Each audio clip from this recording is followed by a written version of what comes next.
Hello student, BA part 1 drawing and painting. आज के class में मैं आपका एक न्यू चैप्टर स्टार्ट करने जा रही हूँ, ठीक है, जो कि एलिमेंट्स ऑफ आर्ट्स का ही पार्ट है। और इससे पहले वाली क्लास में मैंने एलिमेंट्स ऑफ आर्ट्स का प्रथम तत्व कंप्लीट करवा दिया था, जो कि रेखा था। तो आज हम लोग द्वितीय तत्व के बारे में पढ़ने जा रहे हैं, जो कि रूप है, ठीक है। तो आज हम लोग रूप के बारे में पढ़ेंगे। रूप को अंग्रेजी भाषा में फॉर्म कहते हैं, ठीक है। तो आज हम लोग फॉर्म के बारे में अच्छे से जानकारी प्राप्त करते हैं। चलिए स्टार्ट करते हैं। रूप, ये आपका स्टार्ट हो चुका है, ठीक है। रूप जो है संसार में प्रत्येक वस्तु पर विद्यमान है। कोई भी चीज़ें आप संसार में देखिए, वो एक आकार लिए हुए हैं, ठीक है। आप कोई भी चीज़ देख लीजिए, बेंच देख लीजिए, वो भी एक आकार है, ठीक है, चौकोर रूप में है। कोई चीज़ें गोल रूप में हैं, कोई लंबी रूप में हैं। तो इसलिए संसार में जितनी भी चीज़ें हैं वे सभी एक रूप लिए हुए हैं, ठीक है। रूप के ही संबंध में जब कलाकार चित्रभूमि पर अंकन का प्रारंभ करता है, तब रूप का निर्माण भी प्रारंभ हो जाता है, ठीक है। जब वह एक रूप सृजित हो जाता है तो वह चित्रभूमि पूर्ण रूप से सक्रिय हो जाती है, ठीक है। एक रूप का निर्माण हो जाता है तो वो एक पूर्ण रूप से सक्रिय बन जाता है, ठीक है। साधारणतया छोटे छोटे बिंदुओं के द्वारा रूप का सृजन होता है, ठीक है। छोटे छोटे बिंदुओं के द्वारा ही रूप का सृजन होता है। यदि यह बिंदु बिखरी हुई अवस्था में होंगे तो रूप का सृजन नहीं हो पाएगा, ठीक है। यदि हम ये जो बिंदु हैं, अंकन के बिंदु, अगर हम इनको एक ऐसी दिशा में लगा दें जहाँ पे ज़रूरत ना हो, यानी कि इसको आवश्यकता के अनुसार ना लगाकर एक दिशा बिना दिशा के लगा दे, तो एक ये रेखा का निर्माण हो जाएगा, ठीक है। तो हमें अंकन का जो बिंदु है वो वहीं लगाना है जहाँ उसकी आवश्यकता हो, तभी हमारा जो रूप है वो पूर्ण रूप से सृजित होगा, ठीक है। तो रूप का इसी से तात्पर्य है, जब हमारे जो बिंदु हैं वो एक जगह इकट्ठा हो जाएंगे तभी हमारा रूप पूर्ण रूप से सृजित होगा, ठीक है। अब इसी के बारे में हम लोग आगे पढ़ेंगे, कंटिन्यू करेंगे। चलिए रूप की परिभाषा पढ़ते हैं। क्या है रूप की परिभाषा? रूप वह क्षेत्र या स्थान है जिसका अपना निश्चित आकार तथा वर्ण होता है, यानी कि कलर होता है। एक निश्चित आकार है और उसका एक निश्चित कलर है, ठीक है। साधारणतया वस्तु की आकृति को ही रूप कहते हैं। कोई भी वस्तु देखिए, हम उसकी आकृति को रूप कह देंगे, ठीक है। तो ये थी रूप की छोटी सी परिभाषा। यदि हम इसको दूसरे शब्दों में कहें तो कि रेखाओं, वर्णों, छाया प्रकाश के धरातलीय गठन में चित्रभूमि पर अंकन या अनुअंकन का प्रयोग करना ही रूप कहलाता है। जैसे कि मैं आपको यहाँ पे बता दे रही हूँ करके, किस टाइप से, ठीक है। जैसे यहाँ पे एक मैंने अंकन का एक बिंदु रखा, ठीक है। अब इसी बिंदु के माध्यम से हम एक सर्किल बनाएंगे। ये देख लीजिए, ये हमारा एक सर्किल बन गया। तो ये एक रूप का सृजन हुआ अंकन के माध्यम से, ठीक है। अब यहाँ पे जो काफ़ी सारे बिंदु हो गए तो ये हो जाएगा हमारा अनुअंकन। ये छोटे छोटे जो बिंदु के माध्यम से ये हमारा चित्र पूरा जो सर्किल है वो बना है। तो ये अनुअंकन के माध्यम से बना है और जो स्टार्टिंग हुई थी वो अंकन के माध्यम से हुई थी, ठीक है। तो ये हमारा एक रूप पूर्ण रूप से सृजित हो चुका है। तो आप लोगों ने देखा कि मैंने किस टाइप से अंकन के द्वारा ही एक गोले इस सर्किल का सृजन किया है, ठीक है। अब इसी क्रम में आगे पढ़ेंगे। इनको यदि और स्पष्ट करें तो किसी भी पदार्थ का चित्रभूमि पर प्रथम दृश्य प्रत्यक्षीकरण होता है, यानी कि जो अंग्रेजी भाषा में रूप को फॉर्म कहा गया है। अब वहाँ पे एक एक यहाँ पर शब्द का अर्थ बताया जाए कि क्या है इसका अर्थ, तो स्टार्ट करते हैं। एफ से आपका फर्स्ट है, यानी कि प्रथम या मुख्य, ठीक है। इसको हिंदी में प्रथम या मुख्य कह सकते हैं, ठीक है। ओ से ऑर्गेनिक, वैसे ऑर्गेनिक कार्बनिक या जैविक को कहते हैं, लेकिन यहाँ पे चित्रकला के रूप से इसका तात्पर्य संगठन से है, संगठनात्मक या फिर संगठित। ठीक है। आर से रिवलेशन ऑफ, इसका तात्पर्य है श्रुति से। ठीक है। एम से मैटर यानी कि तत्व या विषय, इसका संपूर्ण अर्थ यह निकला कि मुख्य श्रुति का संगठित तत्व ही रूप है। जो आपका तत्व है वो मुख्य श्रुति का संगठित तत्व है। ठीक है। तो ये बहुत ही इंपॉर्टेंट है जो आपका रूप है। ठीक है। आगे पढ़ेंगे। यह प्रत्यक्षीकरण, ये जो मैंने बताया है आपको ऊपर साइड, यह प्रत्यक्षीकरण वस्तुगत भी हो सकता है और कल्पनाजन्य भी। यानी कि जो आपका प्रैक्टिकल में हम वो बताते हैं स्टिल लाइफ, तो ये आपका चित्र संयोजन और वस्तुगत विषय के अंतर्गत ही आएगा। ये आप ऑब्जेक्ट ड्राइंग करते हैं तो ऑब्जेक्ट ड्राइंग भी कर सकते हैं, और जो कल्पनाजन्य आप अपने मस्तिष्क के विचारों के द्वारा जो बनाते हैं वो कल्पनाजन्य हो जाएगा। ठीक है। तो इसका ये तात्पर्य है। इसी तरह से आगे बढ़ेंगे। अब हम लोग रूप का वर्गीकरण पढ़ेंगे। ठीक है। ये आपका रूप का वर्गीकरण स्टार्ट हो गया है।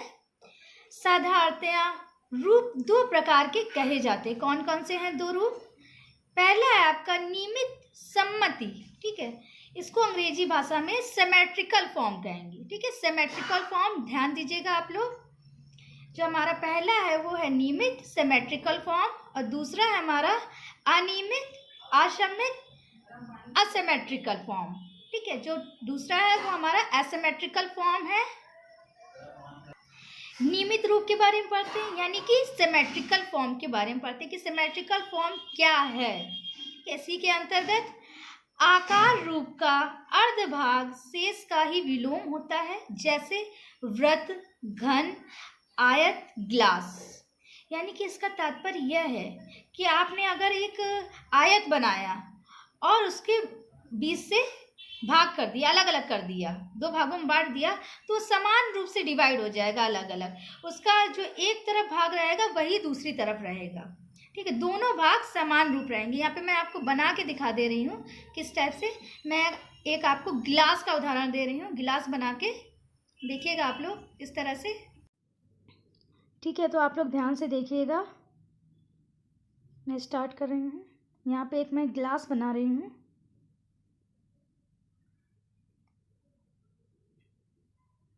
अभी तो मैं इसमें आपको रफली ही बता रही हूँ। ठीक है।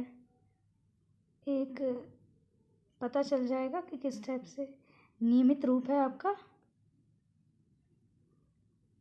ये ग्लास बन चुका है। अब इसी को हम दो भागों में बांट देंगे। बीच में हम लोग एक रेखा खींचेंगे। रेखा खींच गई। अब देखिए आप लोग कि ये समान रूप से दो भागों में बट गया है। जो एक तरफ जितना भाग है उतना ही दूसरी तरफ है। ठीक है। अगर एक वर्ग बनाएंगे,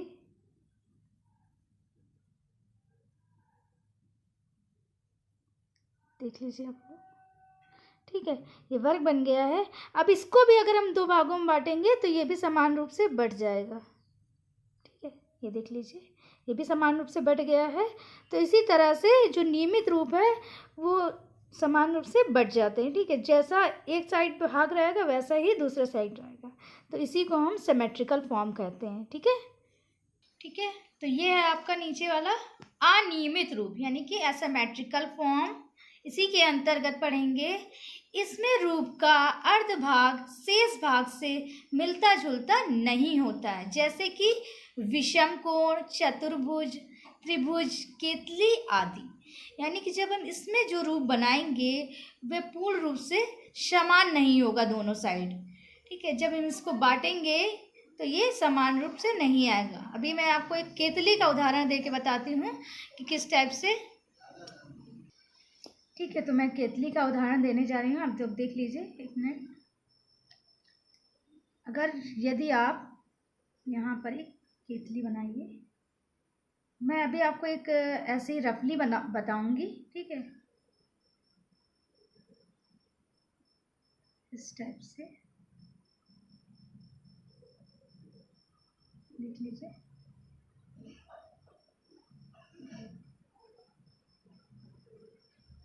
ये इसके नीचे का बेस हो गया, ठीक है। और ये इसका पकड़ने का जो हत्था है ये हो जाएगा। अब ये जो इसकी इधर से जाएगी, ठीक है। अब मैंने ये केटली कंप्लीट कर ली है, देख लीजिए आप लोग। अब इसके बाद हम लोग इसको समान रूप से बांटते हैं कि ये बढ़ता है कि नहीं बढ़ता है, ठीक है। अब इधर से देखिए आप लोग, इसको मैंने बांट दिया है, ठीक है। लेकिन इसके समान रूप नहीं हो रहे हैं। देखिए आप लोग ध्यान से देखिए, इधर वाला इसका जो भाग है, इस साइड वाला ये अधिक आ रहा है, और जो इस साइड वाला भाग है ये कम आ रहा है। ध्यान से देखिए आप लोग, इस साइड वाला भाग जो है ये कम आ रहा है, और इस साइड वाला जो भाग है ये अधिक आ रहा है, ठीक है। तो यही है होगा हमारा अनियमित रूप, ठीक है। ये हमारा अनियमित रूप के ही अंतर्गत आएगा। इसी टाइप से हम अनियमित रूप में पढ़ेंगे। चलिए अब आगे बढ़ते हैं, ठीक है। तो मैंने आपको नियमित रूप और अनियमित रूप के बारे में बता दिया है कि ये क्या होता है, और आपने समझ भी लिया होगा कि इसका क्या तात्पर्य है। अब इसी तरह से हम लोग आगे पढ़ेंगे क्रम के अनुसार, ठीक है। तो अब हम लोग पढ़ने जा रहे हैं रूप के प्रभाव, कि रूप के क्या प्रभाव होते हैं। जैसे कि जो आयताकार है उसका क्या प्रभाव है। इससे पहले वाली क्लास में मैंने आपको रेखाओं के प्रभाव बताए थे कि सीधी पड़ी हुई रेखा के क्या प्रभाव हैं, क्षैतिज रेखा के क्या प्रभाव हैं, और आपकी लंबवत रेखा के क्या प्रभाव हैं, ठीक है। तो ये सब मैंने बताया था। तो अब हम लोग पढ़ेंगे रूप के प्रभाव, ठीक है। इससे जो अब क्लास आएगी और मैं आपको रंगों के प्रभाव बताऊंगी। जब आपका कलर्स का चैप्टर स्टार्ट होगा तो सबके अलग अलग प्रभाव हैं, रंग के प्रभाव अलग हैं, रूप के प्रभाव अलग हो जाएंगे, रेखा के प्रभाव अलग हो जाएंगे। तो सबके प्रभाव अलग अलग पढ़ने पड़ेंगे। तो फिलहाल अभी हम लोग रूप के प्रभाव पढ़ने जा रहे हैं। रेखाओं की तरह ही रूप के भी अपने प्रभाव होते हैं, या इनके दृष्टिगत तथा आकार जो भार होता है, आकारगर भार के कारण होता है, ठीक है। जो अभी तक उसमें आप लोगों ने पढ़ा था कि उसमें भी आप लोगों ने पढ़ा था कि जैसे घुमावदार रेखाएं, वर्तुलाकार रेखाएं, तो उसका क्या जो प्रभाव है क्या निकल रहा है, कुछ देखने से भी पता चलता है कि क्या पता चल रहा है। तो इसी टाइप से यहाँ पर रूप पर जो आकार है वो भार पर पता चलेगा, ठीक है। आकारगर भाव पर पता चलेगा, ठीक है। तो इसके बारे में पढ़ते हैं। रूप के निम्न प्रभाव होते हैं। सबसे पहले हम लोग पढ़ेंगे आयताकार, रेक्टेंगुलर, ठीक है। आयताकार शेप देख लीजिए किस टाइप से होता है, देख लीजिए आप लोग। ये आपका आयताकार हो जाएगा। इधर अब सीधी लाइन नहीं खींच सकती है, मैं कोई यंत्र का यूज़ नहीं कर रही हूँ, ठीक है। तो ये आपका आयताकार हो जाएगा, रेक्टेंगुलर। अब इसका क्या प्रभाव है, ठीक है। तो इसके प्रभाव के बारे में पढ़ते हैं आगे। चलिए अब इसके प्रभाव के बारे में पढ़ते हैं। शक्ति, स्थायित्व, एकता, तो ये आयताकार के प्रभाव हैं, ठीक है। शक्ति, स्थायित्व, एकता, ये आपको याद करने पड़ेंगे कि आयताकार के क्या प्रभाव हैं, ठीक है। नेक्स्ट है आपका त्रिभुजाकार। त्रिभुजाकार तो आप लोग जानते होंगे, ठीक है। त्रिभुजाकार के बारे में पढ़ेंगे। ट्रायंगुलर, त्रिभुजाकार का जो प्रभाव है वो है सुरक्षा, विकास, ठीक है। सुरक्षा और विकास त्रिभुजाकार का प्रभाव है। नेक्स्ट है हमारा विलोम त्रिभुजाकार। विलोम त्रिभुजाकार त्रिभुजाकार के उल्टा होता है। जैसे त्रिभुजाकार आप लोगों ने सीधा बनाया, इस टाइप से मैं बता दे रही हूँ, इस टाइप से त्रिभुजाकार आप लोग सीधा बनाएंगे, ठीक है। लेकिन जो विलोम त्रिभुजाकार है वो उल्टा हो जाएगा, उल्टा, इस टाइप से। इस टाइप से आपका विलोम त्रिभुजाकार हो जाएगा, ठीक है।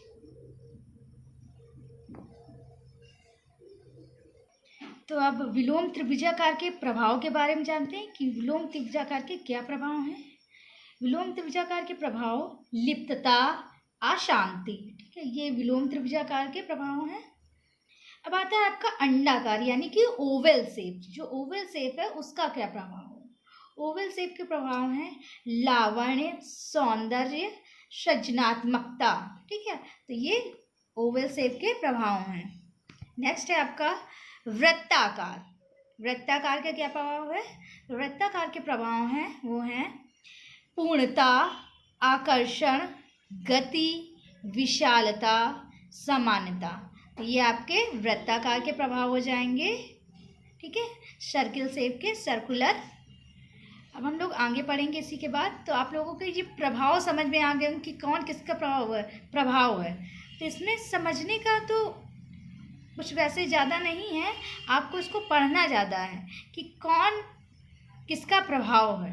ठीक है, इस बात का विशेष रूप से ध्यान रखिए। आगे बढ़ते हैं। ठीक है, तो अब आपका स्टार्ट होता है रूप, प्रमाण तथा वर्ण। ये तीनों अब एक साथ आ जाएंगी कि एक रूप में प्रमाण और वर्ण किस टाइप से विद्यमान हो सकता है। ठीक है, तो रूप में प्रमाण का होना भी बहुत आवश्यक है, प्रमाण और वर्ण का। ठीक है, वैसे तो जो कला के तत्व हैं उन सभी का होना बहुत ही आवश्यक है। जब तक ये कला के तत्व हमारे रूप में नहीं विद्यमान होंगे तो हमारा जो रूप है वो सृजित नहीं हो पाएगा। ठीक है, तो कला के तत्व जो हैं 6, उनका होना बहुत आवश्यक है। ये जो 6 तत्व हैं ये मैं आपको एक क्रम के अकॉर्डिंग बताती चल रही हूँ, आप लोग इसको पढ़ते चलिए। ठीक है, तो स्टार्ट करते हैं इसी के अंतर्गत। चित्र में अनेक रूप चित्रण से रुचि उत्पन्न होती है। ठीक है, तो चित्रण में जब अनेक रूप चित्रित हो जाएंगे किसी रूप में तो उससे रुचि उत्पन्न हो जाएगी। ठीक है, और एक तानता नहीं आने पाती, यानी कि जो एक टोन है वो नहीं आने पाती है। जो रंगत की मान्यता है वो गहरी या हल्की, तान का मतलब है।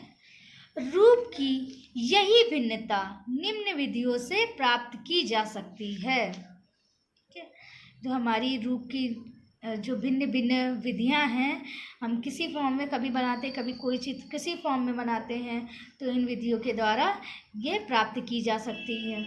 ठीक है, संसार में अनेक रूप विद्यमान है। ये मैंने सबसे पहले आपको बताया था कि जो हमारा संसार है इसमें अनेक रूप विद्यमान हैं, तो उनका हमें अलग अलग आकार देखने को मिलता है और रूप के बिना तो हमारा संसार वैसे भी अधूरा है। इसी के आगे पढ़ेंगे। चित्र में उनका समावेश कलाकार अपनी रुचि तथा शैली के अंतर्गत करता है। यहाँ वह प्रकृति जनित आकार में परिवर्तन करने को स्वतंत्र होता है। जैसे कि मान लीजिए आपने कोई एक आकृति रियलिस्टिक फॉर्म में बनाई, यथार्थता उसमें दिख रही हो, और कोई एक आकृति आपने फोक बेस में बना दी और कोई एक आकृति आपने एब्स्ट्रैक्ट फॉर्म में बना दी, तो ये आप अपनी रुचि के अकॉर्डिंग कर रहे हैं।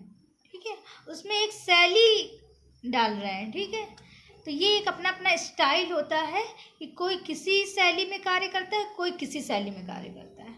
फोक में जब आप इसको डालेंगे तो उसमें आप अलंकारिकता का समावेश करेंगे।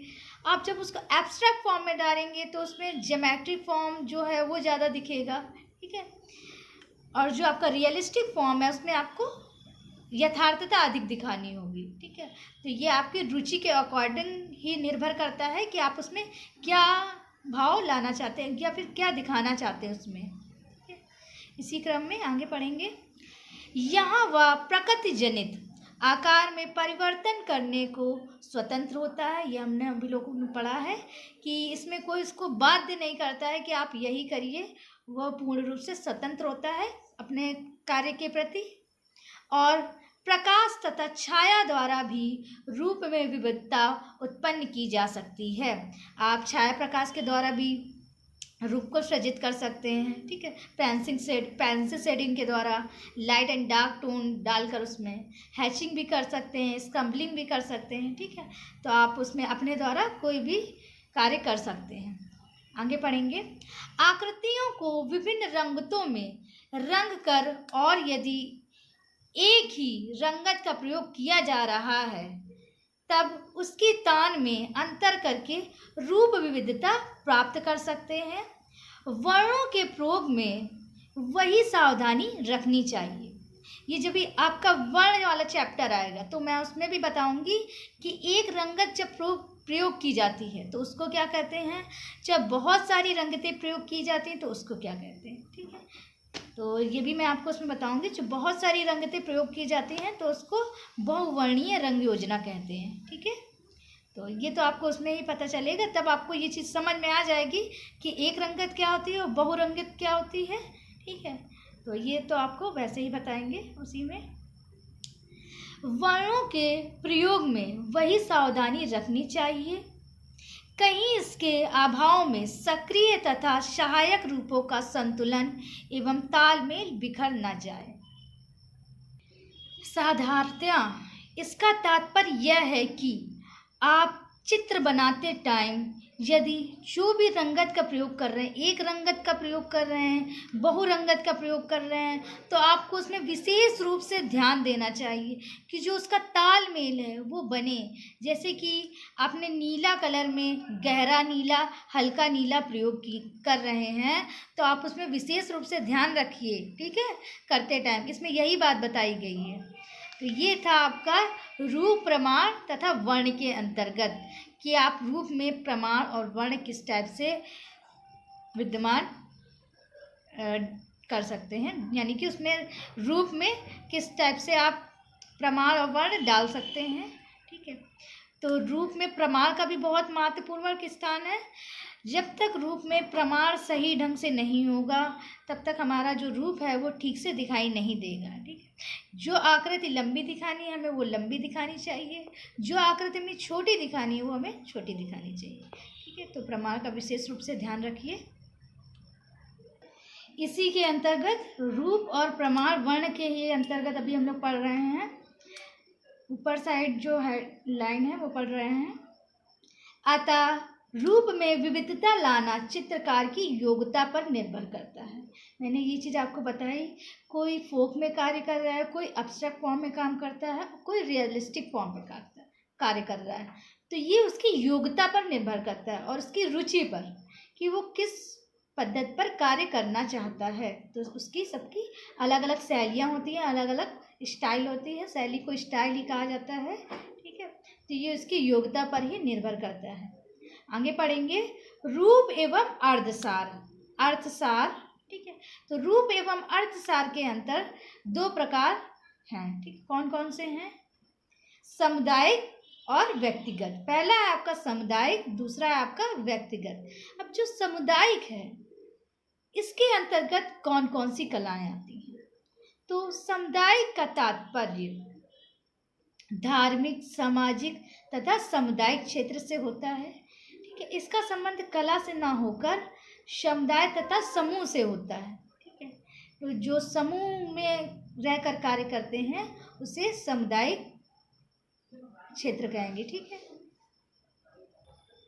ठीक है, 20वीं शताब्दी की कला जो है वो सामुदायिक रूप तथा अर्थसार लिए हुए है, जो 20वीं शताब्दी की कला रही है। ठीक है, तो ये सामुदायिक अर्थसार के अंतर्गत बताया गया है। अब हम लोग पढ़ेंगे व्यक्तिगत रूप के अंतर्गत कि व्यक्तिगत रूप क्या है। व्यक्तिगत अर्थसार के अंतर्गत जो आधुनिक कला है वो पूर्ण रूप से व्यक्तिगत है। इस कला में कलाकार व्यक्तिगत परिणाम को एक अभिव्यक्ति रूप परिणाम मानता है। ठीक है, जिससे कि हम व्यक्तिगत कला करेंगे, मतलब कि वो सेल्फ कार्य ज़्यादा कर रहा है जो आज का आधुनिक मनुष्य है। ठीक है, समूह बना के बहुत कम हो गया है कार्य करना। तो ये था आपका व्यक्तिगत अर्थसार के अंतर्गत। आगे बढ़ेंगे, आगे बढ़ते हैं। कलाकार रूप की अनेक संभावनाओं का अन्वेषण करता रहा है। वह उसकी अंतराल में स्थापना द्वारा अर्जित ऊष्मा का अध्ययन करता है। इस प्रकार नए नए विस्तार हमारे सम्मुख आते हैं, जैसे कि अजंता, अपभ्रंश, राजस्थानी तथा मुगल आदि चित्रों की शैली में रूप तथा अंतराल का भिन्न भिन्न संबंध होने के कारण ही उनकी मौलिकता निखर के आई है। यानी कि जो अजंता में चित्र बने हैं वो भित्ति पर बने हैं, जो अपभ्रंश शैली पर बने हैं वो अधिकतर कागज और ताड़पत्र पर बने हैं, जो राजस्थानी शैली के चित्र बने हैं वो मिनिएचर पेंटिंग्स हैं अधिकतर, और मुगल भी अधिकतर मिनिएचर पेंटिंग्स रही हैं, दीवारों पर बनी हैं, कागज़ों पर बनी हैं और इस पे काफ़ी महीन कार्य हुआ है। तो ये जो आपकी काफ़ी सारी शैलियाँ हैं इनमें अलग अलग कार्य हुआ है, इनके सबकी अलग अलग मौलिकता है, यानी कि कोई भी कॉपी वर्क नहीं है, इन्होंने अपना स्वयं ही विकास किया है। ठीक है, तो सबका अपना अलग अलग कार्य रहा है और इसीलिए ये एक निखर कर आई हैं सामने। तो ये था कला का संपूर्ण अर्थसार रूप के अंतर्गत, जो कि मैंने इस वाली क्लास में आपको कंप्लीट करवा दिया है। आपका रूप का चैप्टर यहीं से ही फिनिश होता है और आपकी जो नेक्स्ट क्लास रहेगी वो उसमें हम आपको वर्ण के बारे में बताएंगे, वर्ण यानी कि कलर। ठीक है, थैंक यू स्टूडेंट।